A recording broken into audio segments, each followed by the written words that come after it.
big part of my business is that I draw portraits of people's pets. And actually, I have you to thank because when you and Madeline were doing real estate and you hired me to draw portraits of the houses that you were selling for Yep. people, I mean, that became like a very popular part of my business. It started as a side hustle and really grew into like a big portion of what I do. That's And amazing. after drawing houses for you guys for several years, I was like, well, what else can I draw? Well, And a car.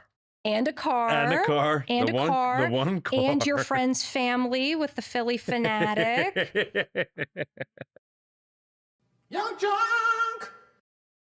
Hello. Welcome to another great podcast of Path to Possible. Today we have Jessica Lee.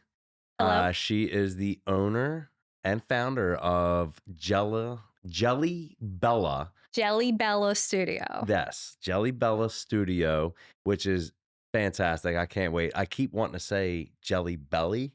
So Which is kind of where the name came from. okay, So, okay. yes. So hey, let's hear your path. So when did you start getting into creative graphic design and drawing? And I call them crowns, and I'm gonna tell you that right now. I don't call them crayons. They're You're Delco. I they're wouldn't expect anything else. they're I crowns. grew up with the Campbells. They're crowns. I mean, I have been creating pretty much from the time I could hold a crayon.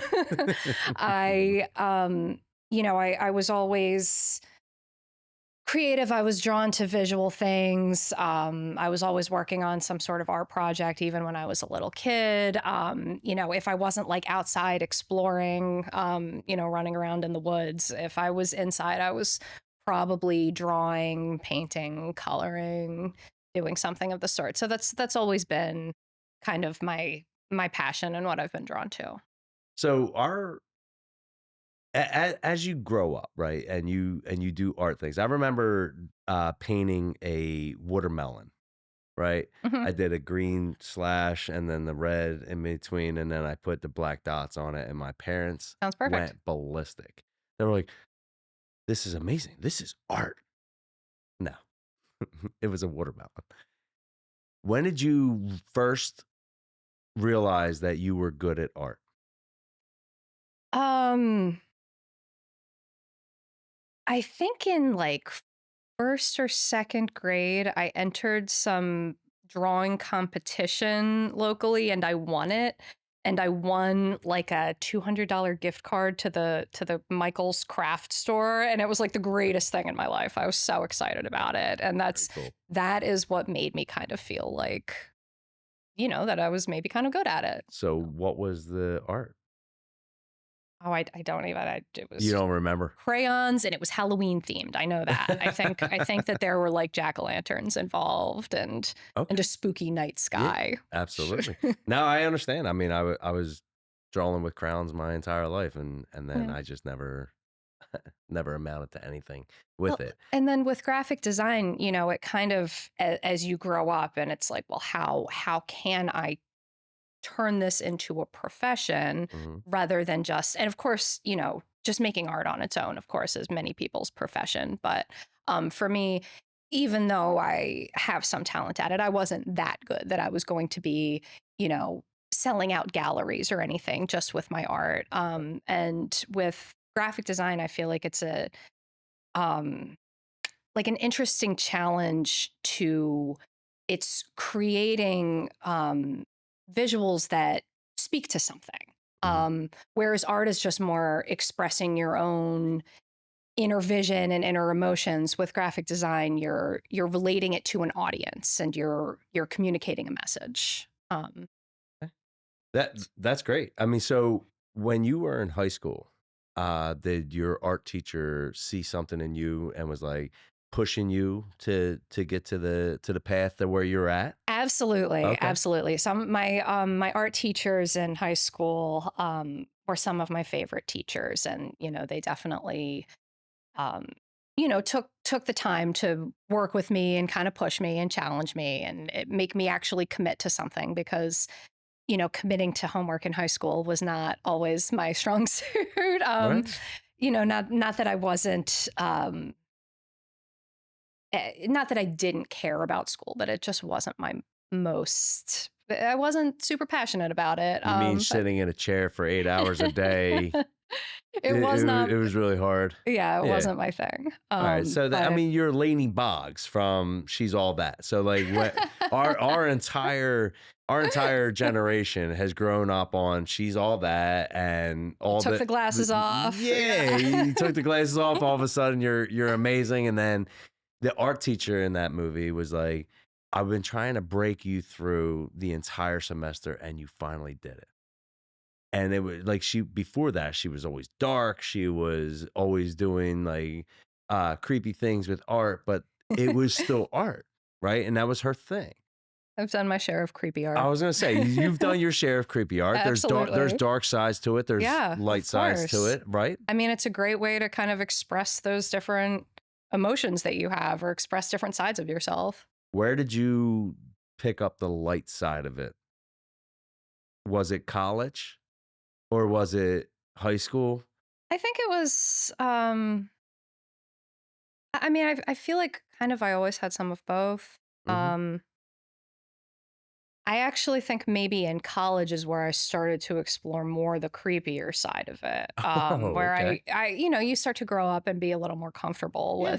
with who you are. I think when I was younger, I didn't really want to explore those emotions. It's like, ew, what is this? And then you grow up and it's like, oh no, we all have a dark side. It's Right. yeah. Yeah, of And course. that's what makes us interesting. Absolutely. And some of the dreams people have, and they wake up and they have that vision. And it's whether it's dark or it's light, but there's a vision. There's a creepy guy out there that had a vision, Oh my or a creepy woman out there that had a vision of Harry Potter. Like, could you imagine a big giant coming after you? You're what was he, 10? So like people have visions. And as an artist, like in college, I always thought art majors were useless. And I'm like, what are they gonna do to the world? Right. And then you get older and you start understanding what artists can actually do. So in your business, you're probably one of the biggest parts about branding. And I want to hear your path that you went through in college Okay. because that is a really cool path. But I also want to bring up branding as well. So let's talk a little bit about your college path. What happened? Like you went to So I Milan? started, yes, I Okay. did. Okay. That was for my master's program. I moved to Italy for 2 years and lived in Milan and got my master's degree in visual design. Wow. It was a very good experience. Like, I mean, something that I always wanted to do was to move abroad and travel, and um, that that's how I did it. And did you actually get some very good insight about art over there, or like, so obviously the Sistine Chapel, there's the Statue of David, like everything's over in Italy that is art profound. Talk about where, like, what gave you inspiration to like to keep going with this. In my undergrad, I did a summer semester in Florence and did a lot of, that was focused a lot on like the art history and, Renaissance art, obviously. And that was incredibly inspiring and, just an awesome experience that I wanted to try to get further into that when I was an adult. And so when I moved to Milan for my master's degree, it's actually, you were talking about the Sistine Chapel and a lot of the art history in Italy. A lot of that is it's farther south. Like that's, Of course. Rome, Florence, Mhm. has a lot of, the historical the art, the classic art that we think about. Mhm. Milan is a lot more design focused. They've got Design Week every year. Their Salon de Mobile, and it's to to be specifically like a design major there, I think was very inspiring and very cool. And to see, not just Clothes. fashion design, but furniture design, interior Ooh. design, Oh, graphic that's design, really cool. automotive design, like, Interesting. Lamborghini is over there. And it's, just a lot of innovation that you don't even necessarily think about, like furniture design, lighting design, things that emerged out of Milan that, that we kind of take for granted because it's not um, as, as studied as some of the more classic art is. Um, Yeah, you set up a but light in your house, and that's it. yeah, Hey, look, exactly. that's the light you get. Exactly. But there's a lot that goes into that, and that impacts the visual of your daily life, how that light is functioning. Um, That's yeah. amazing to have that type of.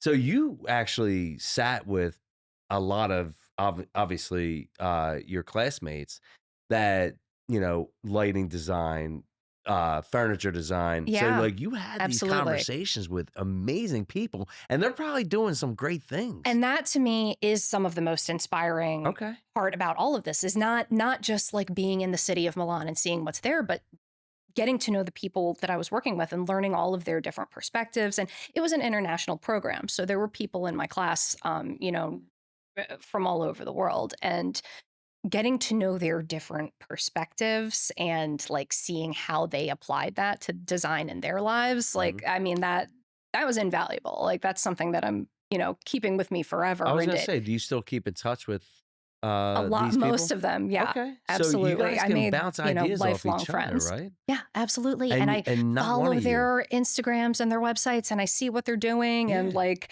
how different their career paths have taken them. Yeah. And I mean, it's amazing and And it's absolutely inspiring. not one of them will ever sit there and see you as a threat, No, which is no. amazing because It you was can. not that type of atmosphere, which is Yeah. something that I really did enjoy. I think the uh, competitive nature of, I mean, Americans in general, I feel like are very competitive.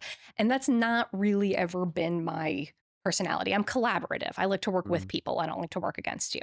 Right. No, I love it. And I think you're a big threat to Dylan right now because he's Could back. never do what Dylan does. Yeah, I mean, look, he's got a bunch of buttons back there. I still don't know what he pushes. I could never do what Dylan I think he hits escape and he's like, I'm done with this. does. But either way, you guys are both artists, which is great. What was your path, right? So we're always trying to bring up a lot of aspiring entrepreneurs.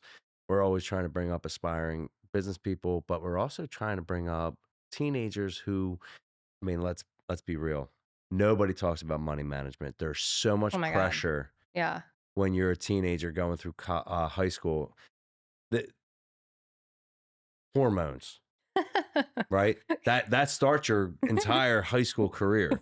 And then you got colleges, and then you got these tests, the SATs. I don't even know if do they call them SATs still? Yeah, they still. And you got testing, and then you have to find out what college you're going to, or if you don't go to college, you need to build a career. So there's so much I mean, pressure. having to try to decide your whole life when you're basically still a child is insane. Yeah. It's an unreasonable time to have to make those They won't even let us decisions, vote right? until we're 18. But yet we have to find our path Yeah. at this time. And we don't know our path. There's sometimes like it gets so bad where we get into a situation where our path feels like it's incredibly hard. There's sometimes people don't have, you know, they don't have a backbone to leave their family. Yeah. Leaving the country and going abroad and leaving your family for a couple years, that's really hard. Well, I did that when I was 27. Like that was my master's degree. I had graduated college. I had been working for, 5 years Mm. on my own, doing my own thing. Like that, again, I did not necessarily follow a traditional path. And I feel like that's part of it. I feel like a lot of people going to grad school, you generally people do it right after college. Like that's their next step on their path. Hmm. That's not how I did it. And I think that I benefited doing that as an adult because So I think I was more prepared, at 27 than I would have been at 22 to move abroad for 2 years by myself. right, right, right. So what was your path? I mean, so you say you graduated college. Where'd you Mhm. graduate from? So I ended up graduating from Westchester University, but I did not take, again, the traditional path there. Okay. After, first thing after high school, I went to a different college. I went to Kutztown University Okay. because they have this amazing communication design program. Their art and design school is, supposed to be the best of all of the state schools. And I was like, great, that sounds good. Sign me up. And the thing is that we were talking about all of this pressure that you feel in high school, having to make these immediate decisions. I think I really could have benefited from a gap year and taking a little more time to actually like I didn't really go visit other campuses or like I was stressed about it. I was told my whole life like this is your next step. You just have to go to college. Like there's no choice about it. Like that's what you're going to do. Of course you're going to go to college. And so I just kind of, you know, picked the one that checked all the boxes. You know, state school's more affordable. It's far enough away. Like I didn't want to go to Westchester after graduating high school from Downingtown because I had been hanging out in Westchester all through high school. It's like that wasn't that Fa- I didn't Fake feel ID. exactly. You've been there, done that. Yeah, like I didn't feel like that was, taking a next step. Okay. So Kutztown was a little bit farther away from home, but not so far away that it was making this huge leap. They had this great program, but it ended up not being a great fit for me. Mhm. And the class size was they were really large classes. You'd be sitting in these lecture halls of like 200 kids and um, For art? a lot. Well, for there's you take a lot of foundation courses. There's a lot of art history and Oh, still okay, okay, lectures, and okay. there's it's art is more than just sitting down with your crayons and Y- drawing. It's there's a lot of theory to learn and everything, but it's even in my drawing classes, I felt like it was maybe I don't know 30, 40 people, and I felt very much, and I actually am considering, I didn't know if I should name the school or not, or just say that I went to a You're good. university. You're I know, but I don't want to smack talk anybody else's experience because a lot of people had a lot of success there. I didn't have the most success there because I felt very much it was very it was a very big program, Mhm. and b I felt kind of personally I didn't feel a lot of creative freedom and a lot of push to figure out my own path there. It was very much, they're very well, a great reputation. And I felt like it was kind of, this is the right way to do things here. This is the way we do art and design here in this program. Mhm. Um, and that just doesn't. I'm somebody who always, well, I want to know why. Why there's not one way to do something, especially with art and design. There's a Mhm. million ways to do I was something. gonna Why is there say, one right way? Well, this is the way we do things here. mhm. And I felt kind of like, maybe a little bit on this continuing on this conveyor belt of like, we want to push out the best designers that are going to get these high level jobs that are going to then continue to make us look good and continue to have, we have this award winning reputation because look what our graduates are doing. Well, And how many graduates actually get to the next level?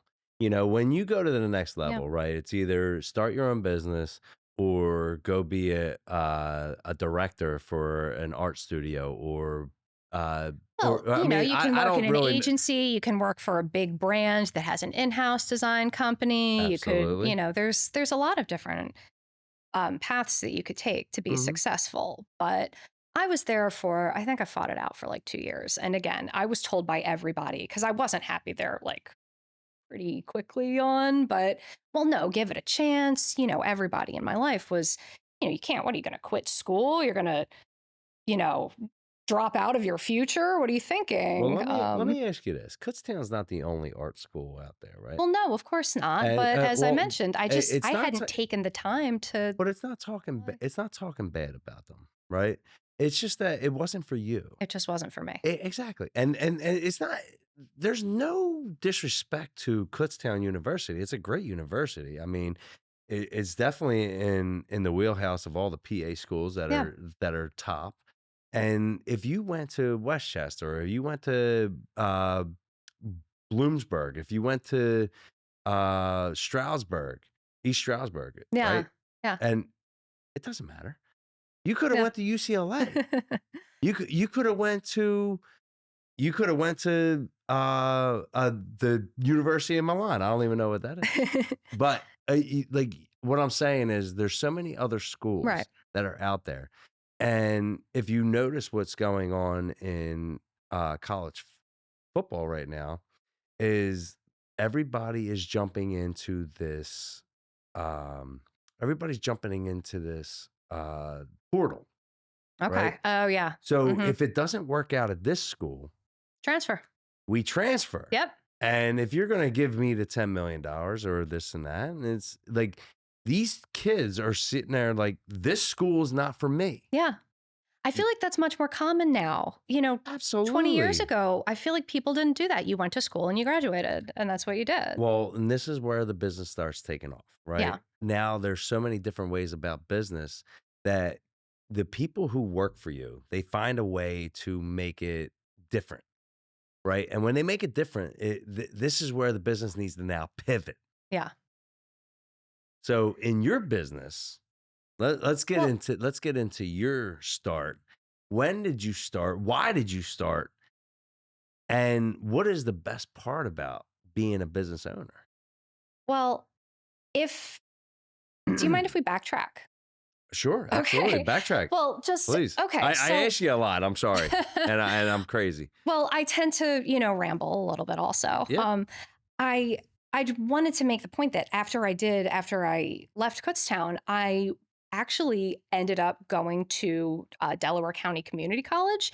And that was supposed to just be a stopgap in between, like, I'm going to take a couple classes. I'm going to keep this going until I figure out where I'm going to transfer to, because, it was the deal with my parents that I wasn't dropping out of school. I just had to figure out, what was going to work Where you best wanted- for me. Yeah. So, I mean, that was my plan was I'll, do a couple classes here for a semester. I loved it there. I had the best experience at community college. And because I think, it was small class sizes. I think my biggest class had maybe 10 students in it. Mhm. And the professors they cared a lot. They took the time to get to know us as individuals. They pushed it, they learned our individual strengths and weaknesses and pushed us to be, the best artists or designers that we could be. It wasn't about this is the right way to do it. It was much more like, well, what's the right way to do it for you? And I loved that. And I found it so inspiring. And I ended up staying there like as long as I could until I absolutely had to. There was nothing else I could do but transfer. And When they told you, hey, you got to go. you got to, I mean, you're either, look, you're done. there's here. nothing else. There's no more classes you can take here. We would love to take your money, but you're done. Get out. But it really, I mean, it was, that to me was like a transformative experience. And I learned so much more about Very who cool. I was like as a designer going through those Yeah. classes. And then when I did transfer to Westchester University and I graduated from there, and that was a great program. I really did. I learned a lot there also, and I had a good experience. But for me, the community college was the best experience. And I just think that that's worth noting because, in high school, I actually I got good grades. I did good on my SATs. I was very much being pushed towards the, traditional 4-year university. And that, even though classically I would have been a good candidate for that, it's not what worked for me. Right. And so I think it's something worth exploring for everybody. If you like smaller class sizes and you think you can benefit from that, which I absolutely did. And I'm so happy for you that you actually did it, because the thing is that I think Westchester University arts program is a bunch of hogwash. It wasn't for me. It was No, it was no. a good place to finish my I'll tell you what. undergrad. I'm pissed off because I walked into a piano class, Okay. right? Intro to piano. I didn't know anything. I just wanted to learn it. No. She's like, you don't know how to read music? I was like, no. She's like, What are you doing here? do you know how to play piano? No. I was like, I'm here for intro. She laughed at me. She laughed at me and told me to get out of her class. She's like, yo, you can't be here. So what did I do? I signed up. So that entire week, I signed up for the intro to piano, and then I went into intro to drawing. Okay. Yeah. How did you like it? I thought it'd be cool. No. They wouldn't kicked me out of the class. Why did they kick you out of drawing class? I didn't have a pad. I didn't have. Oh, you didn't bring your I didn't supplies? have pencils. Okay. I didn't have stencils. You do need to bring your supplies. It's not provided. I think I had some crayons, and I was gonna like just draw some shit. No, did not work. Yeah. Well, then you have to come because I prepared. needed an art class to satisfy my graduation. Mm-hmm. So I got into poetry. Okay. I can't imagine you as a poet, but I love this side of you. I'll tell you what, this lady was like, that was really inspiring. I was like, did it from the heart. I bet you did. She's like, yeah, and really bought into this. I thought I was gonna have to like make out with this lady just to graduate it with it, like just to get through with you an really A. touched her with your poetry. I thought I did, but I didn't. Like I was young. I didn't know. Yeah. Poetry was very easy because it was just rhyming words with, and everything that I did was not really poetry. Like I wasn't getting the snaps. People just clapped in the class because I think poetry, like a lot of art, it can be anything. It doesn't have to be one thing. It doesn't have to rhyme. It doesn't have to get the snaps. We don't want that, the snaps. Right. So if you're expressing a part of yourself with words, that's poetry. I had a problem with art majors because they were so talented. It bothered me so much. I took a theater class, which is really cool. And I always thought I wanted to be an actor. Interesting. How cool is that? Yeah. Right? To be an actor. Now, so one of our assignments was to go watch Gypsy, which was cool. Yeah. Right? Which was a performance that I was in class with the girl who was the lead. That's awesome. I saw her and I was like, I can't do that. Nope. She is fantastic. I could never do that. She was singing, she was dancing, she was acting. She was absolutely electric. All right, Mike, we really need to figure this out. All right, well, I suck at math. I'm good at science. Maybe I'll be pre-med. Aren't math and science like tied together a lot? Physics. Okay. Yeah, physics. The other sciences are good. What kind of science were you into? I was into anatomy and physiology. Interesting. Yeah, I love the human body. Westchester has like the sports medicine program. Yeah, I tried that. Okay. Yeah, did not work. Okay, not for you. It was not. It was not. And then when I tried to like I was going to be an occupational therapist. I was going to work with pitchers. I was going to rehab their arms, and I was like, I'm going to get them back to health. I worked at a hospital for 2 years. I didn't know that. Yeah, I worked at Chester County Hospital. I did not like it. Yeah. Everybody wanted drugs. Everybody wants a mask, every bit of pain. Yeah. So I was like, nobody actually wants to get healthy slower. Just like Warren Buffett, right? He always says that nobody wants to get rich slowly. Yeah. Everybody wants to get rich fast. And it's just the same thing in medical. And I had a problem with it. But like I look at people like my brother, he's fantastic. He has the patience to work with people who actually want to get help, you know? And it's fantastic. It's great. On your front, right? You have to have business owners that don't know what they want, right? In a branding sense. I think absolutely, Okay. yes. Or what they're describing that they want doesn't actually match. Not everybody has the same, visual vocabulary that like I went to school to learn. So it's really helpful, with branding. Um, Getting to know, I like to get to know my clients Mhm. so I can understand, their communication style better. And, if they're sometimes you say that you want one thing, but then it doesn't actually click with you, and it helps me to know why. So do Yeah, your customers know you at all? I think so. Most of them. I mean, So so when they read up on you, hey Dylan, bring this up. Bring up Evie. Let's see the face there's of Jelly Bella. Jelly Bella. Jelly Bella. The face of it. Let's see. All right, so That's we got Jess and that's her Evie. That's my girl. and her girl Evie. Yeah. That's your girl, right? Yes. So why are we putting Evie into your brand, right? Because Um. does it speak volumes of who you are? Yes. Okay. All Absolutely. right. Absolutely, Yeah. it speaks volumes of who I am. For several reasons here. So, Yeah. a big part of my business is that I draw portraits of people's pets. Um, and actually, I have you to thank because when you and Madeline were doing real estate and you hired me to draw portraits of the houses that you were selling for Yep. people, I mean, that became like a very popular part of my business. It started as a side hustle and really grew into like a big portion of what I do. That's And amazing. after drawing houses for you guys for several years, I was like, well, what else can I draw? Well, And a car.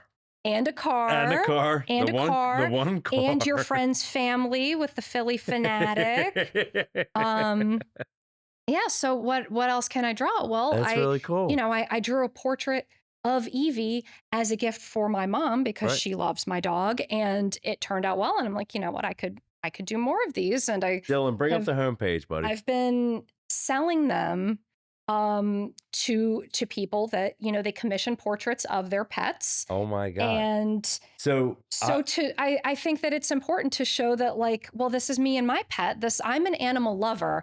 I love her like my child. yeah, I understand what an important part of people's families. This is not just it's more than a pet. It's a part of your family, and I think it's important that I demonstrate that that is part of who I am. That I understand when you commission me to draw your pet, the amount of love and care that I'm going to put into that. so one of the things I'm looking at, right? Yes. You have captured on your website. I'm looking at the homepage and the cat, the dog, and the dog. You have captured an essence of the animal, right? Thank you. So it's like every photographer, it's like every mom's dream, right? And the mom's dream is to capture the kids with a perfect smile Yeah. and never getting it. No. But when you get these, like you have the beautiful cat with the beautiful green eyes, you have the one dog smiling, but you're capturing everything, the essence of their entire hair, the way they are.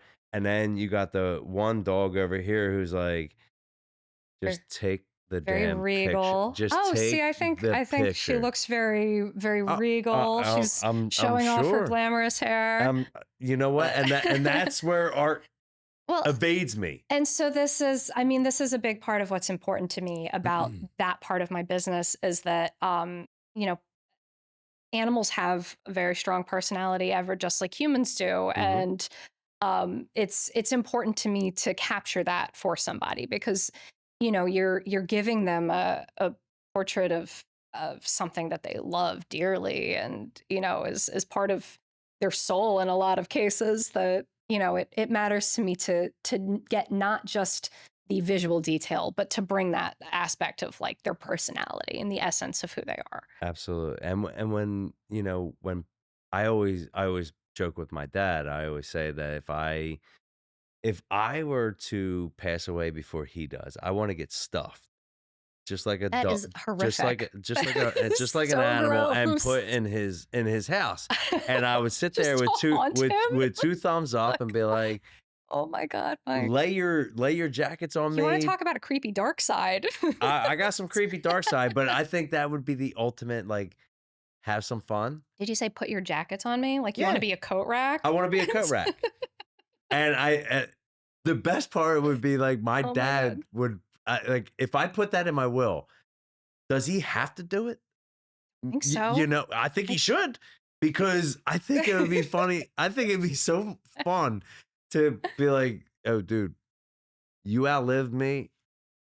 I'm Yeah, here, I'm still here. Yeah. Can't get rid of me. Thumbs up, Yeah. smiling. Can't get rid of me that easy. Right. And it'd be like you're a vampire, right? If you get bit by a vampire when you're 80 years old, that's no fun. No fun whatsoever. No. You have to live You have forever to as a literally look like elderly that person. for the rest of your life. For what? What do they live for? 500 years? Maybe Forever. forever. Okay, Forever. yeah, so forever. So I figured if I die, stuff me. I couldn't. So gross. I could. So gross. So I couldn't stuff my dog. No, we no, were I going would to, not. and Cole was my buddy. You actually, I know you loved Cole. I did. He was my buddy, and he came to college with me. I he, loved Cole. he hated my ex-girlfriends, but loved Maddie for some reason. Well, And for the right reason. Dogs are a great judge of character. you're not kidding. And Yeah. and Cole judged her, and I was like, "Hey, buddy," I was like, "I'm gonna marry her," and he kicked out on me before I married her. Oh, I didn't know No, he's a that. prick. Fuck him. I mean, Uh, but you guys, excuse me. no, We're not going to disrespect Cole's memory. I'm not. I I'm know. not. I loved him. He was my buddy. But no, I love the fact that this is your thing, and working with people. We talked about branding in the couple episodes ago. Okay. And branding is very big, right? So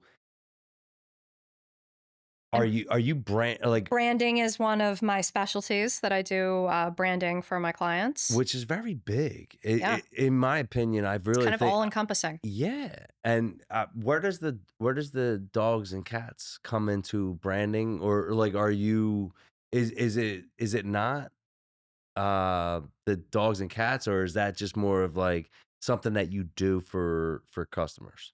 So I consider it kind of two separate sides of my Okay. business. I do graphic design and hand-drawn portraits. Oh, And got it. in general, the branding would be, on the graphic design side. And these are more usually like a one-off commission. Mhm. However, like it's great word of mouth that, when somebody hangs a portrait that I've done in their house and their friends ask about it, I get a lot of clients coming in that way. But as far as like Evie being part of my brand, Right. I'm a one woman business. This is my one woman art and design studio, and so my brand, like my business, is me. And Evie's a big part of my life, and I call her my office manager. She sits in her little bed right next to my desk when I work, and she keeps me on schedule every day, and we have our routine. And I love it. it's when I'm having like Zoom calls with my clients, like, she'll sometimes be in the background, and Yeah. she's part of who I am, and my business is me. So that's I absolutely love it. How many times do you draw your dog? um Well, I'm sorry, Evie. How oh, many times do you draw Evie? I have only done one official portrait of her, but actually no, that's not true. I probably 3 or 4 All times. right. Yeah, And probably 3 or how 4 many times, times but did there's you only one on the did you? website. I was gonna say, did you ever hang them? One is hanging in my parents' house. Good, Yes. good. And the thing is, like, she is a big part of your business sometimes is a big part of your inspiration, right? Absolutely, and So she'll come to meetings with me sometimes. That's so how do you get your inspiration for building someone's brand? Like you have a really big job that not a lot of people understand. Um, building someone's brand is not easy. It's not something that you can do immediately.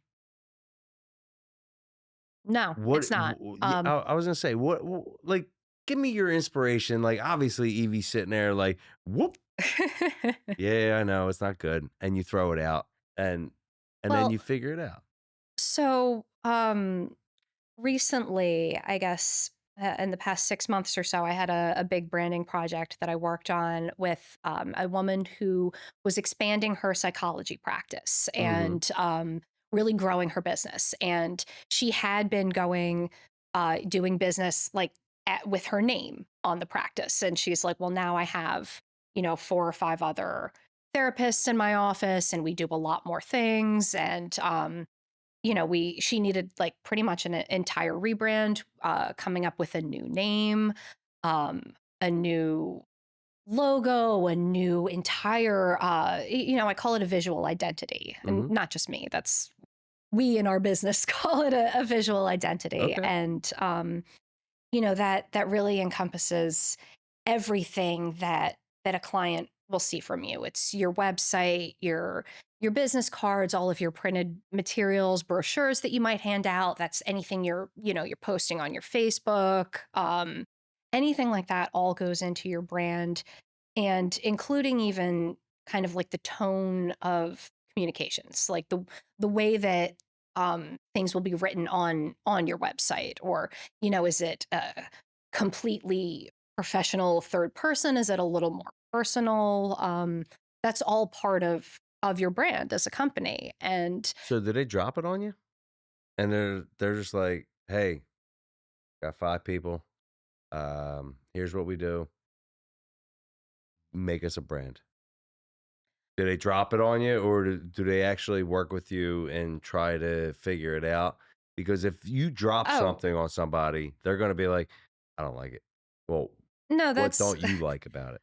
that's not. I mean, part of my process is that I'm going to have several calls and several meetings with a client to get to know them and to get to know, what direction is your business going Mhm, in, and what is it that you want to communicate to your clients, and what is the tone that how do you want people to see your business? I usually ask for like 3 keywords. Like, what are the 3 main things that you want people to think about when they hear the name of your company, or mhm, when if they've had a meeting with you, what 3 things do you want to your clients to take away from? And I use that to kind of build, to help build the brand that communicates in the way that the client wants. mhm. And that absolutely you cannot just drop on a person and say, hey, hey, I'm a psychologist, build me a brand. No,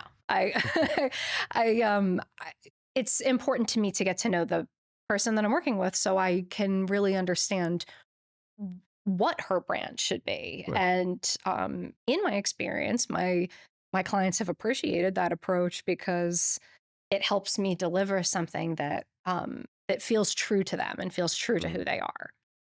So if they drop 3 words like, delight, help, and garnish. You wanna garnish it like a drink, you know? You gotta put that extra lemon squeeze in it. So, if you if you get those 3 words and you're like, "Oh my god, like, can you just give me a little bit more?" Some people are not gonna be as easy going as certain people, right? Like, I'm already in the think tank of rebranding my business. Okay, a Yeah. garage door business. Yeah. And I'm still thinking about it. Like, I don't want my name attached to it. You've mentioned that before. Yeah. Yeah. So, I mean, when people come to you, like, there's gotta be more than, like, 3 words, and do they give you a lot more, like, you know, like there are bad days when you talk to somebody and they have a bad day, and it's like I don't, I can't write on this person's bad day. I like, do you need inspiration? Like, do you need to be like, does the person need to be positive to give you a good conversation to actually get a good brand? Or like, if they're talking bad about their spouse, would it be a good day to do their branding? So when I say I like to get to know my clients, Mhm. most of them don't take it to that level of, talking to me about their I would. problems in their marriage. But you and I have been friends for a long time. Yeah. I think that, obviously, as you mentioned, of course, it's a lot more than 3 words. Mhm. And, that's why I have whole conversations. I usually will have, a couple like 45-minute meetings here and there, really, ask a lot more questions. But I think that the 3 word thing has kind of, I find that it's helpful. It's a helpful guide for somebody that, Mhm. to get them thinking about their business. And of course, I take a lot more into context than just that. Of course. And I think that if somebody is having a bad day, no, I'm not going to take their negative opinions and build them a negative brand. But most people, when I'm asking them about their business and about their goals, they kind of perk up. And maybe you're having a bad day, but like if you're building your business, that's something that you're excited about, and that's something that you're probably passionate about, and you have some good feelings. So it, my hope is to, kind of create an atmosphere with my clients that they can focus on the positives of their business in that moment, and that it, makes them feel good about what they're doing. And I try to bring that out of people. I love it. I have not, to be fair, had too much experience with somebody just being in a shit mood and being like, I don't even know how to talk to you right now. Like, Well, what it's, about you? I mean, you're a human. Like, you get human emotions. Like, of are course, you of like, course. if you're in a bad mood that day and you're having a conversation, you have to actually have these conversations. You have to Yeah. smiley Oh, face, yeah. and you can't build their brand with a frowny face, right? And like, does that go into your business as well? I think that, I mean, I really enjoy what I do, honestly. Yeah. So of course, we all have bad days and we all have bad moods, and we have frustrations when we're working on something and it's not going the right way, or like, I can see something in my head and I sketch it out and it doesn't look right. Or I sketch it out and it looks great. And then when I try to like digitize it, it's not coming together the same. Like there's always frustrations with that. But I think that, because I enjoy what I do, and for the most part, I'm working with people who enjoy what they do, I think that really helps. That really helps bring, um, not that things are positive all the time, but I think that it helps, at least stay true to the character of your brand. Oh, agreed. And but does it hurt you if you are in a bad mood? Like, so would you work so on a rainy day like today, right? Focusing on work kind of helps my moods. Oh, okay. Yeah. um, So it brings you out, right? And it helps you like, hey, let's forget about this today, yeah, I've you got know, I've got a task to focus on. I'm going to do my best at it, and and you're gonna put your positive side into it. I mean, it doesn't even have to be a positive side Mm, necessarily. It's just,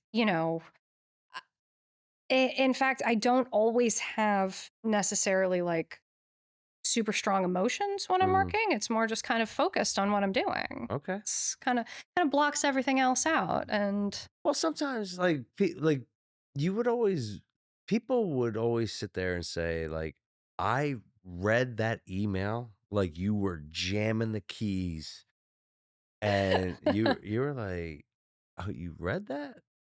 Man, I thought that was a nice email that I was pissed off that I was writing, yeah.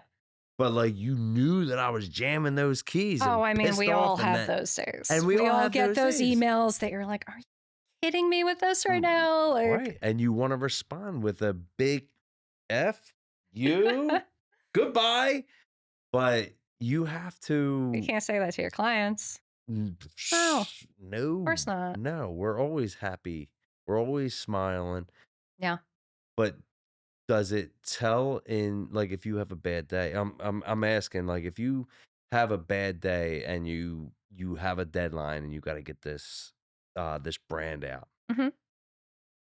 Will the customer know that brand like oh man like I feel anger in that brand like there's No, something wrong with that brand. I don't. I hope not. I don't think so. No. Okay. All right. So there you really can just tone it all out. No big deal. I'm Well, jealous because of if you. I'm working on somebody else's brand, it's not about my emotions. It's about Yeah. their business. Well, I mean, if I did a garage door and they knew I was upset, they're gonna know that there's 3 punch marks in the door. I mean, luckily they're not in my office with me listening to me curse while I'm working on it. Like, And thank God for Evie. yeah, exactly. I mean, Evie's sitting there she's like like my emotional support animal. Like when Evie's like earmuffs. I'm not listening to this. She's gonna curse. Where's the food? But that's really cool. That's really cool. So we literally just got done talking about how uh having a bad day for you, is it the same as having a bad day for a business owner? Like does it break your inspiration? But what I really want to go back to, and I mean honestly, tell me about the path to possible on how you became who you are today. Okay. And Jelly Bella, Belly Bella. I'm loving it. So go through the entire path, please. Okay. Well, so as I mentioned, I loved going to Delaware County Community College. Mm-hmm. One of the best things that came out of that experience for me is they set me up with I got an internship um, at Natural Lands, which is an environmental nonprofit. They're like one of the biggest on the East Coast. They're based in media, and they have land preserves and they protect open space throughout Pennsylvania, New Jersey, Delaware. That was the internship that I got in college. Sounds a lot of I fun. Mike, it's amazing, especially for somebody who, I'm such like an environmentalist. I spent Okay. my summers doing nature camp, all of that. Yeah. That as that was my internship in college. I stayed there. They hired me full time. Like after graduation, I worked there, while I was finishing my degree part time. I was there for about 5 years after graduation before I moved to Milan to get my master's. And they are still one of my like biggest clients that I work with today, almost 20 years later. Like that's So they still hire you. I work with their design department on a regular basis. They're one of my best clients. That's So amazing. so my first job out of college was at a place that I absolutely loved working at. And Mhm. it was a nonprofit. It was, community based, environmental. Like these are things that I had always been passionate about, separately from art and graphic design. And the fact that I could bring them together to start my career, I mean, it really like I couldn't have asked for a better first job. My former boss at that job is still she's one of my best friends. She's my mentor. That's her cat. Um, and Awesome. that really got me on a good start with my career. That was an in-house design department, however, and it was my boss, the art director, and one graphic designer. So starting out there, 20, 22, 23 years old, like I could see that there was nowhere to move up in that role at any time. And that is kind of what ended up pushing my decision to go ahead and travel. I had like the wanderlust. I want to move abroad. I'm going to get my master's. Like now's the time to do it because I love this job that I'm working at, but I don't have, a lot of room for growth in Mhm. it necessarily. So I did my own personal growth. And after I graduated and moved back, graduated with my master's degree and moved back from Italy, I ended up moving to Portland, Oregon for a couple of years. And while I was out there, I worked in big agencies with like Nike, Adidas, Reebok. So Wow. And I don't know if this is still the case, but they called it the Silicon Valley of sneakers. Portland, In Oregon. Portland. Portland, Oregon. Wow. Nike's headquarters there. Columbia's headquarter there. Adidas and Reebok both have their U.S. offices based there. Mhm. So, I mean, there was so much work to be done with these like big global brands. And I mean, that was a big pull for me. It's like, I just got my master's degree. I've been living internationally. Let me work with these, you know, huge names and really get this experience. Now, is it hipster areas, right? Is that what they call them? Hipster I mean, areas? that Like was the like what hipsters move Portland was in, known for, was uh, being kind of hipster. hipster. I don't know. I I still don't know what that means, but to me, that sounds artsy. Yeah, absolutely artsy. So that's actually, I had gone to Portland. I went out there on fish tour Oh, and fish store. Okay. and just loved the city. Oh, And I'm such an there artsy and person. well, I'm there in the city and I'm like, this place is just cool. Yeah. This is the kind of place that it's a small city. It's, people are community minded and very artistic. So I moved out there. Autistic or Artistic. okay. Yeah. All right. Artistic. Good. All right. Like just making No, sure. I mean, I feel like probably some of both, but that's normal. Yeah. Um,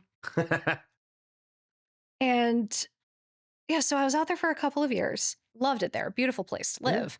But this big agency life, working with these big brands, again, like the same way that I didn't love being in a big classroom and like a bigger university, Were I you in didn't a love. cube out No, there? I was not in a cube. Oh, I okay. was not in a Do they give cube. you just a big It's drawing kind of a table? more open space. I mean, a creative agency in Portland is, Okay. they got kegs in the kitchen and it's a Nice. collaborative, Okay. open environment, but it's also very much like kind of constrict. I didn't feel like I had creative freedom, Mhm. basically. It's like you don't working with big brands.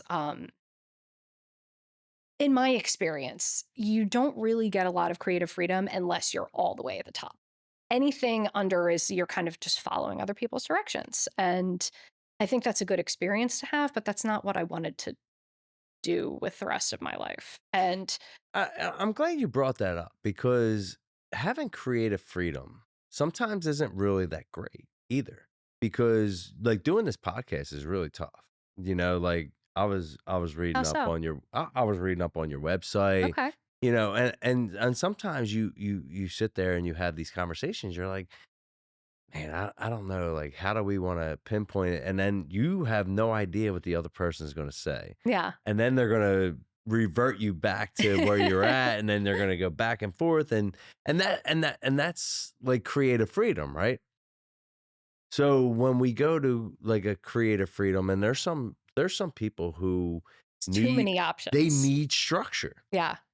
I have people in my wheelhouse that they're like, I need structure. I cannot sit there and do this Just and like a that. free form Yeah, conversation. and Yeah. it's not just the conversation. It's I need to be told what to do during my day, how to do it, and when to do it.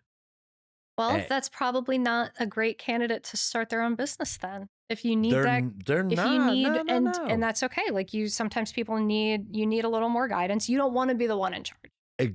Agreed. Yeah. But I'm loving the fact that like you're realizing that when you worked for a company that dealt with Nike, Columbia, and all the other big names, which is great. Like you dig it, You but think it sounds so cool until, for me at least, when I was doing it, I'm like, well, it just wasn't for me. I learned the valuable lesson that like I thrive more working in smaller teams, working one-on-one with my clients, being able to get to know them. so you're the big fish in a small pond.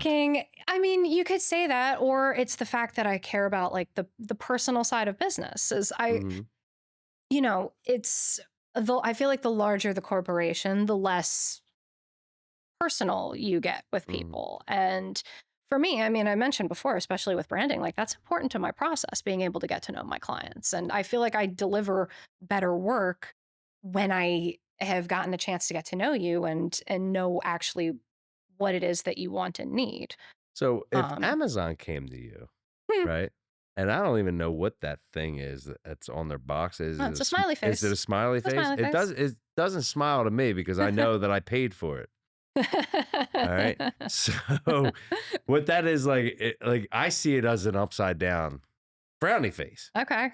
Uh, Just but mocking you every day. it literally just sits there and says, "Hey, dude, either the driver is with your wife, or Oh my God. your wife is literally just buying everything possible." Just And clicking order. I mean, the Buy now. Amazon driver's at my house every day. Yeah. I don't even know what they're dropping off some days. But if Amazon went to Keeps your you, house running. you talk to my wife. All right, yeah, great. Women stick together, right? I've known your wife since I was 4 years old. Whatever. All right. Either way, uh, one of the things is if Amazon came to you, like, are they too big for your type of business? Like, if they were like, Jess, we want you to rehash our entire brand, how would you go about doing something that big? Because there are going to be people that come up and they finally get that chance to hit like a big one. Yeah. You know, and I only use Amazon because they're a big brand. Yeah. You know, the upside down frowny face. But like you know, like there are some people who will They want the big name they client. want the big They name want the big client, name client. but they don't know what they're getting into. Yeah. You know, it's like I want a shark, Yeah. right? To catch on the beach when I'm surf fishing. And I don't realize that it's a 45-minute reel in and a lot of people And then it's watch going to it. get here and it's going to bite your arm off. And exactly. And the thing is, like, if you give up, now you got a bunch of people watching you. Yeah. There is no shot that you're giving up. No. It's going to drag you to your death. It's going to drag me to my death. So what can you tell aspiring graphic design companies, owners, women in your trade, men in your trade, anybody in your trade, Evie, dogs, whatever. But what can you tell them to get to a point where if you do get the big client, how do you handle stuff like that? So, I mean, I'm a one woman business, Okay. and I genuinely, so I mean, Amazon is not knocking on my door to work on their projects. I think, um, I think you have to be aware of what scale you can handle. Mm-hmm. I personally, by myself, could not work on like an Amazon rebrand. I would need to join forces with a team to Mm-hmm. work on that. And I think that, um, knowing people in your industry that you like working with, that, I have other designers that I know that, they either own their own businesses, do their own thing, and, we'll work together sometimes, team up on projects. Like if there's something I know that's, more in somebody else's wheelhouse that I can recommend. Like I'm happy to do that. As I mentioned, like I don't thrive in competitive. I thrive in collaborative. I like to work with other people, as much as possible and share the wealth. And I think that, if, a big brand like Amazon for some reason came knocking on my door, I would, have other people that I could consult with, and I wouldn't try to take that on all by myself. And I Well, think that's there are businesses that look for the next thing yeah. in smaller places, right? And when you're a small business, like a one woman shop, as you say, Mhm. um, you know, like why would you need a team to do a rebrand? Like, would you take your team and put them on to your smaller customers and you handle it? Like how would you like this is where you need to tell the aspiring entrepreneurs like, hey, if you're that small and you get a chance, at a big one, right? You know, you could get Hilton. You can get a casino that wants to rebrand. You know, you Well, could do all these things. so the way that a company like that is going to work is that they're going to have their own team for you to work with anyway. Like Agreed. they have in-house everything or Mhm. contract everything that like they're already going to have a setup that you can work with them. It's just and it's not I don't think that I would take them and have somebody else work with like my smaller clients. I think Mhm. it's more that um a job like that with such a giant corporation, there's so many moving parts. Um that it's too much to manage like organizationally for one Right. person. Yeah. And you need assistance, you need like for me, I project manage all my own jobs. I do, Yeah. my own scheduling, deadlines, all of that. It's like if you're working with a big company like that, you cannot do all of that yourself because there's so many different elements. And I think that it's important to know um know your strengths and know what you're good at and Yeah. know your organizational style and The phone calls alone, you would need to just hire somebody if you got a big name because you don't want to get a phone exactly. call from Amazon and be like, where's this at? Be like, you're gonna have to talk to my assistant. Exactly. And And the hey, truth is Dylan, can you take this phone call for me, please? and Dylan's like, that's not my job, Mike. Yeah, yeah. I know it's not your job, buddy, but we gotta do this.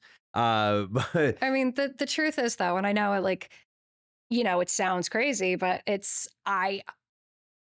I don't prefer working with like the and big multinational corporations. That's just not but you would know it's how to not where but I you would know how to do thrive. it. I would know enough that I would need to assemble like a team and have some help. So And there's certain contractors out there that won't do anything more than kitchens and bathrooms, mhm, right?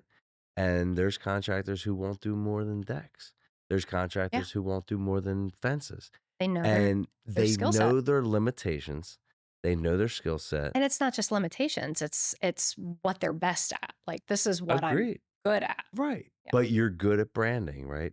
And you are fantastic. Like you have Thank you. taken a few things from me and you have made it into a brand. Now my brand like I don't know if you watched the first episode, but the first episode I talked about how bad my branding was in high school. Oh, your I'm personal a piece of shit, yeah. Oh, come on. And now I hide behind my brand and now I'm like, now I'm good.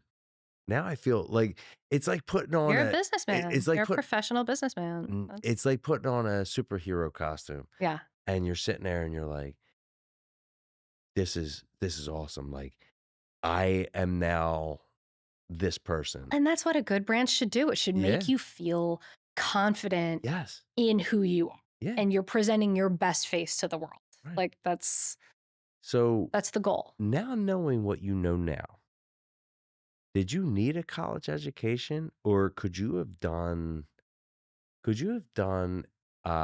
like a 1 year travel, live off the streets type situation in Milan and learned more about art than you did in a college setting? Or like because you paid for that. Yeah. You paid hmm for that. Now, if you were to just go over and do um like backpack through Europe. So Whatever it is. I think there's two sides of that. I Okay. think that my college education definitely helped me. I think especially in undergrad, is where like I learned a lot of like the technical things. Like I learned how to use all of the software and the programs that I use now. And like being in a design major, it's almost kind of like it is a little bit of like a trade program because you're learning um, technical things. And that's been very useful to me. I think that I learned a lot from some of my professors, just like challenging the way that you think and learning the proper, like learning processes to go through and like how to think bigger. I think that was very helpful. As far as when I moved to Milan for my master's degree, I think that So two things is I got my master's degree in visual design. Mhm. Do I think I needed 2 degrees in design? Like, my undergrad and my master's are both in design. No, I think that probably what could have been a better bet if I was going to get my Mhm. going back to school to continue my education might have been, like, to study business or something, like, that would help me open my own business. But I was very much thinking, like, "Well, this is what I like to do. This is my career. I should further my education in this career." And I think that, doing it in the school structure was helpful in that I did, as I mentioned, it was an international program, so I met people from all around the world. I got to like learn their takes on design, and I got to learn like just through experience, like how other people around the world like would tackle this and like different perspectives on the same thing. That Mhm. was kind of it was eye opening. I don't think that maybe just, like, backpacking around Europe would have had the same impact, but, I don't I think that if I were to do it again, I would maybe consider just choosing a different major so that I was still getting that experience of, furthering my education, meeting people in, like, a school environment, but learning a little bit more broad, the other things that I could apply. Like at that time, I wasn't planning necessarily on opening my own business. That kind of started organically because I mean, anybody that's doing graphic design knows it's like there's always a side project. There's always, a friend or a family member that's getting married and needs wedding invitations. And can you help me with Mm. this or that? I started very slowly, organically working on freelance projects outside of my day job, and that got to the point where I'm spending all day at work and I'm coming home and I've got 5 hours more of work to do, Right. but it's on something that I like doing better. And that's kind of how that I transitioned from having a day job and freelance work to really just making the freelance thing and turning it into a business. Right. um And that's amazing. The one thing I want to ask you is the advice that you were getting. There's good advice, there's bad advice. And you were saying that you were getting some advice from your uh, teachers and your professors. Did you know at the time what was good advice and what was bad advice? Or did you just have a really good knack for understanding advice? I think that like you know yourself better than anybody else does. Hmm. You just have to learn, and this isn't easy, how to like trust yourself.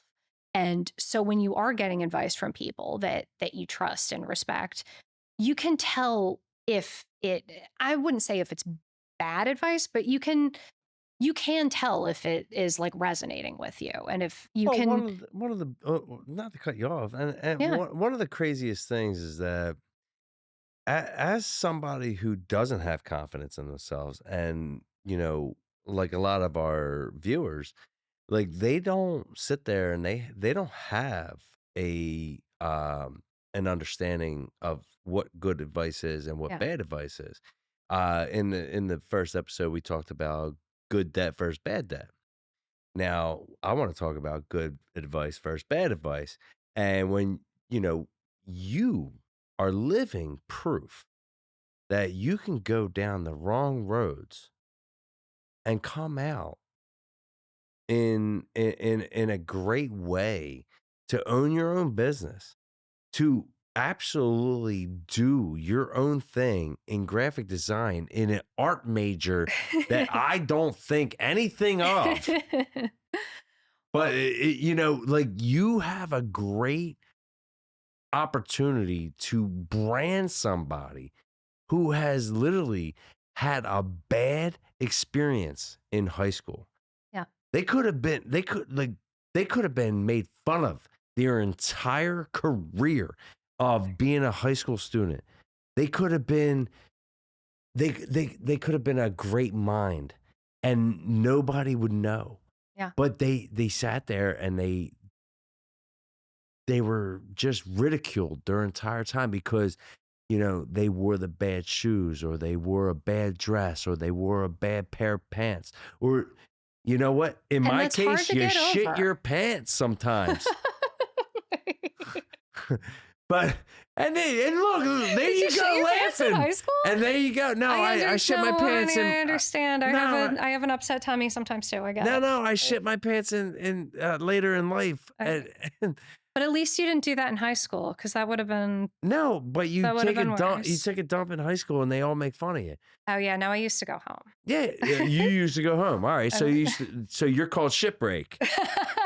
What was that? What was that movie? Dylan, what was it? American Idol. American Pie. American Pie. Yeah. There you go. American Pie. I didn't tell people that's why I was going home. But you're shitbreak. I didn't tell people that's why I was going home. I know, Nobody but knew. how the hell did you hoof it back to go home? I mean, I got in trouble for skipping class. I had a car. I would just leave. Yeah, but I wasn't allowed to. I did it anyway. You can't be driving a freshman year. Oh, no, freshman year. You're right. Yeah. No, we all had to go to the same fucking bathroom. And the thing is that when you go through things, right? You have a hard time figuring it out. Therapy right? helps. No. I recommend therapy to anybody. Oh, stop. You don't need therapy. You need to work. Go to work. Mike, therapy is something that can help you work. I understand it can help you work, but this is where, people that, are like us, right? We go through hard times. We go through these bad things. If they applied themselves harder, and this is why we're trying to open up the horizons. Like, dude, you could be an art major where I thought art majors were gone. Like, look, you're an art major. Thanks for mommy and daddy's money. No big deal. Enjoy yourself. Now, as I grew older, I'm like, oh my God, art majors, they're doing their thing. They're building a brand. Yeah. You built my brand. And you built a whole thing.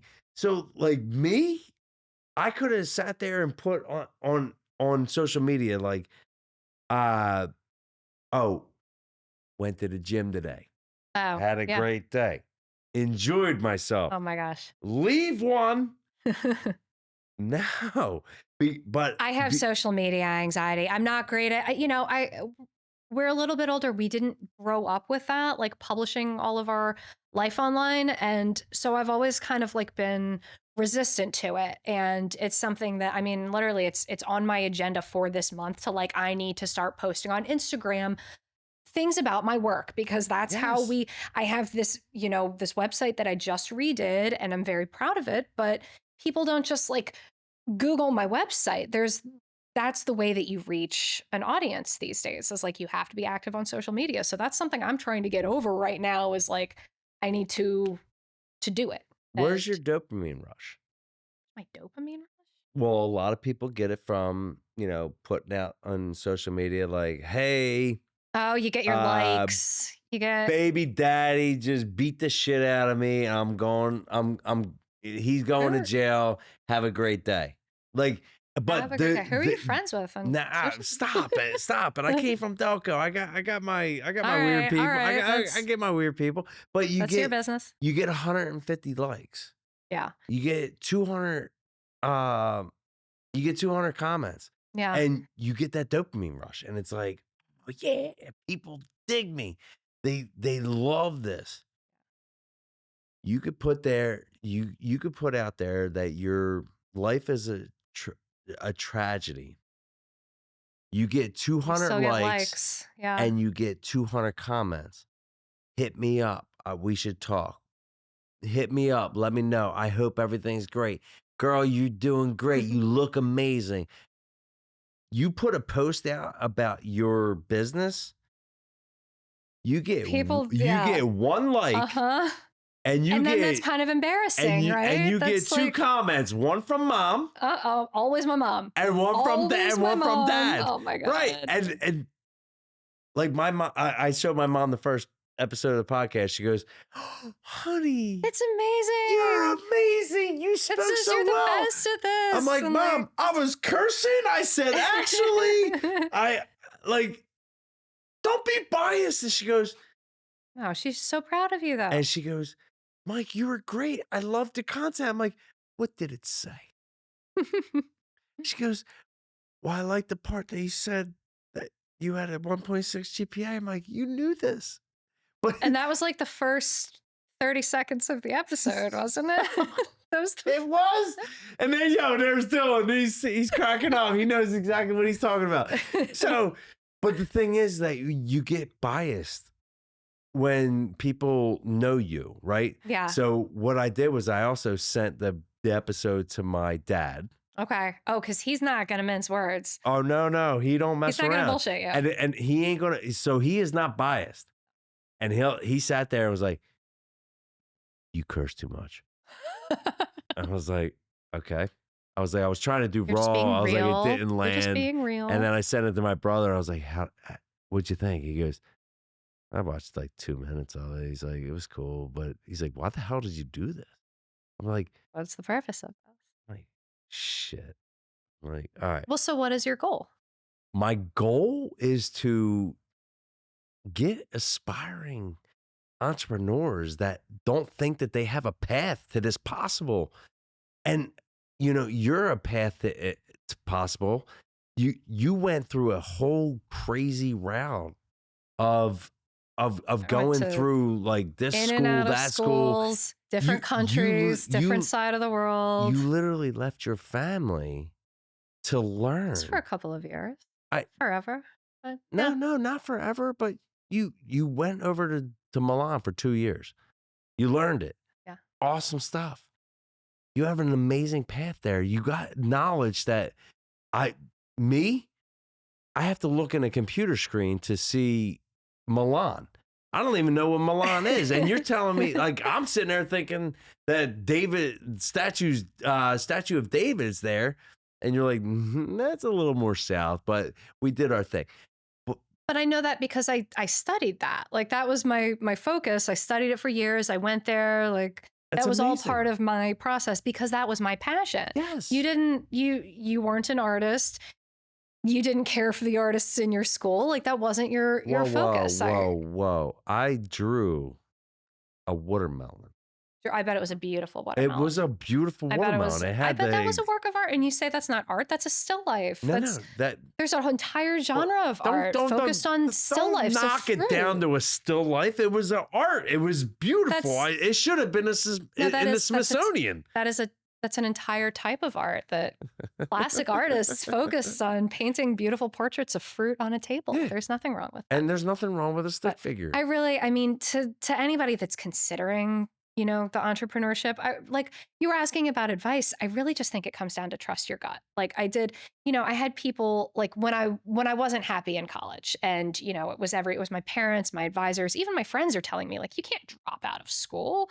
You can't do that. Why would you do that? And that's, I fought it for a while and then I did. Like I left school. It wasn't forever. Like I went back to school and I graduated, but you kind of have to trust your gut. I had a trusted advisor, a former professor telling me that, it wasn't the right time for me to move to Italy, that I wasn't far along enough in my career that stepping away from a steady job that I had, was a mistake. Yeah, he wanted you to go to China to see their artwork first. What? No, I'm kidding. No, he. I wish I could go to China. Honestly, I've got my family. Is there my good family artwork heritage? there? Yes, there's a lot of great art in China. And my family heritage is from there, and I don't know how I'm ever going to get over there right now. But why not? Things are a little. Jess, rocky between our nations, but no, because the thing is, what's in the media has nothing to do with what's going on actually. Yeah, so fair. when you actually, if here we go, I'm saying actually again, Dylan, don't give me the hook. So the thing is, are we not supposed to say actually? I said actually like 50 times in the first episode, I can't do it Oh, anymore. okay. And I'm trying not. That's your crutch. That's my crutch. Mine's like an Yes. Yeah.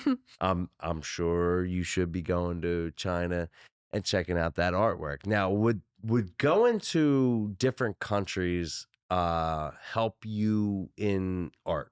Absolutely. All right. So Absolutely. like building brand. Traveling, just seeing other other cultures, other visuals, all of that is something that inspires me. Mhm. And that's something I'm a very visual learner and I'm in a visual field. So anything that I see that's outside of my norm is something that I can apply So in my work. where is your family from? My dad's family is from the north of China. North of China. Yes. The mountains. Is there Outside of, it used to be called Peking, now it's Beijing. Beijing? Outside of Beijing, like See, I know a Beijing. northern province. I know Beijing. I don't know Okay. Peking. I don't know that. It Why was the can't you just say same- Beijing?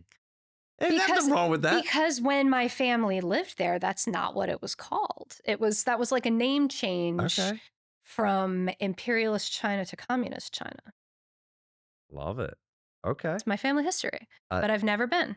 So do you So- know a lot about your family history? I know some, not All as right. much as I would like Is to. there anybody else in your family that's an artist?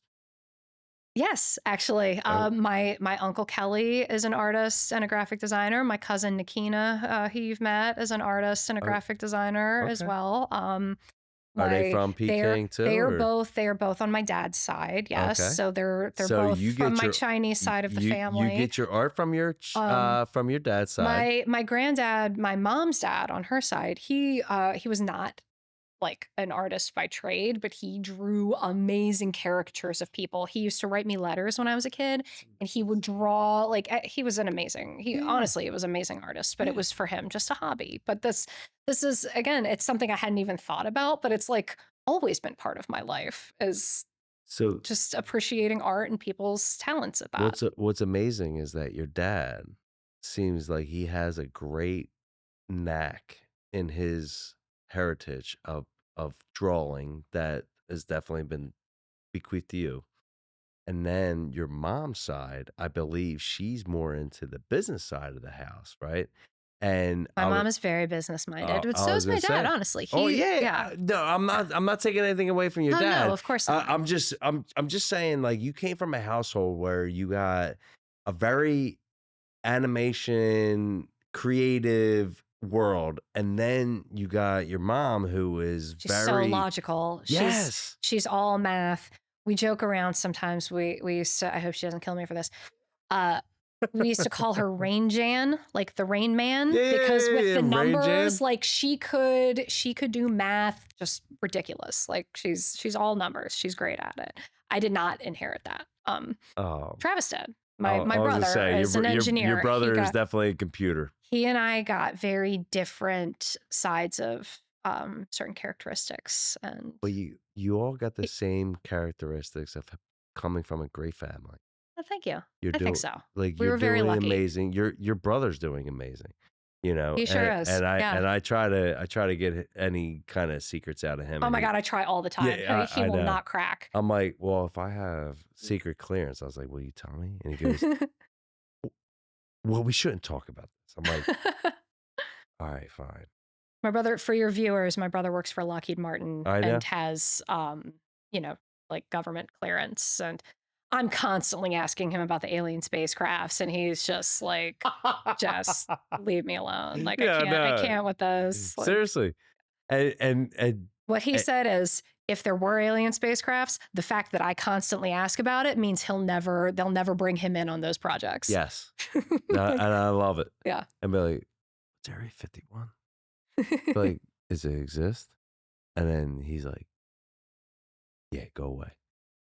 He wouldn't tell me. And I'm just his sister. He's not Yeah. going to tell me anything. the day he tells us something Maybe. crazy, I might start digging a hole. because I want to go underground because he's going to scare the hell out of me. And I He's not know going to tell us anything. we're never going to be able to understand what that is. He's not going to give us any warning when, So when Mars attacks, we're fucked. Yeah. Sorry. So let's just stick to. Sorry. Yes. No. Off Let's just topic. stick to dogs and cat portraits and building a brand for certain companies, right? Mhm. Jess, you've been fantastic. Having these conversations, I love because the thing is that so you always have people that want to get bigger. You always have people that want to just stay small. But the people that want to stay small, that takes, 15, 20 years of being in the business, and then they want to stay small. When you start growing, you're like, oh, I want to be big. I want to be like insanely big. I want to grow this. You don't want to be a business owner. You want to be an entrepreneur. I feel like you have exactly the right amount of tools to get you to where you want to be. And if a Thank you for big that. client comes in, you're going to be able to build a brand and a business model that is going to take you astronomically out of this world.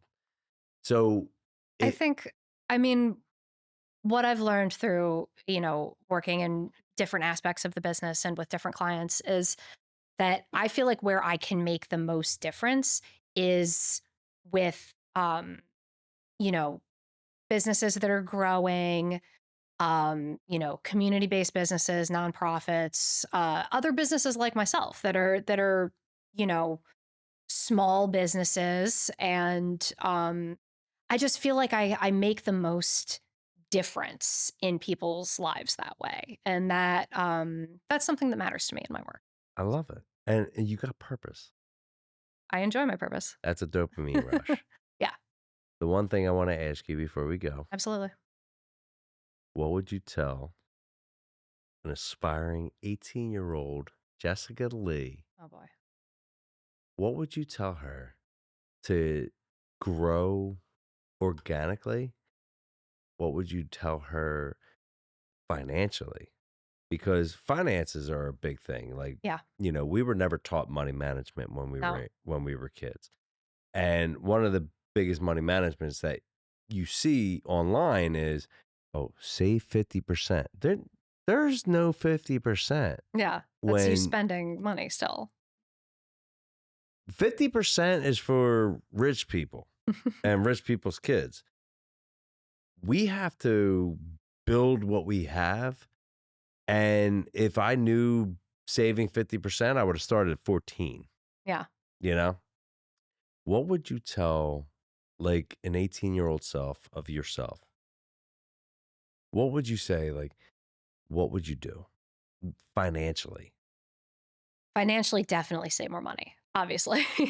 Definitely save more money. And It- I've never been, I'm not an overspender. I'm not somebody who, racked up a bunch of credit card debt or anything like that. But I also, um, I'm not good with finances. Like I don't know about investing or anything like that. And I think that's something like I would say to, to actually take some business courses, while I'm in school, learn learn about finances, learn about investing, because that's still something. Learn about, So you still don't know about investing. I still do not know. Okay. So you still don't know about so saving is not really all that great, right?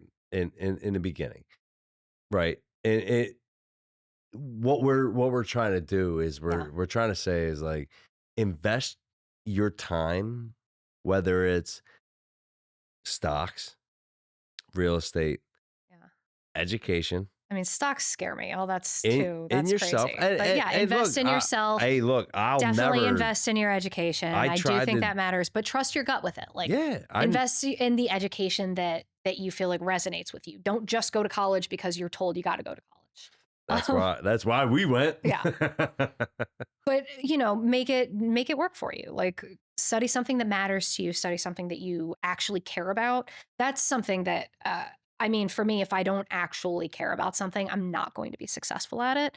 And I feel like that's one of the things that they kind of try to, like, at least when we were younger, beat into you of like, no, well, these are, you can care about something and that's your hobby, but this is your business. You have to focus on your work. And for me, it just didn't work like that. Like, if I'm not interested in something, I'm not going to succeed in it professionally or otherwise. So I completely understand, and I completely agree. I think people should trust their guts and follow what's right for them. That's right. That's right. And if you manage your money properly, you'll be able to actually, here we go. Actually, again, Dylan, don't smack me. We're gonna do, um, stocks, real estate, business, however you want to invest it.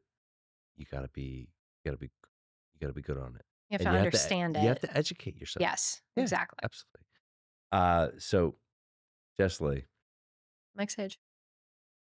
appreciate you on the show. Thanks for having me. Hey, how can everybody reach out to Jelly Bella? Jelly Bella. So it's my name, Jessica Erin Lee. And then Bella, means it's like the good life in Italian, La Vita Bella. And so that was my Instagram name back then.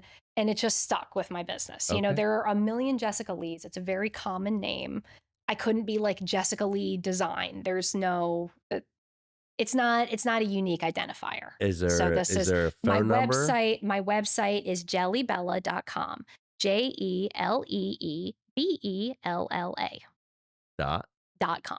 .com.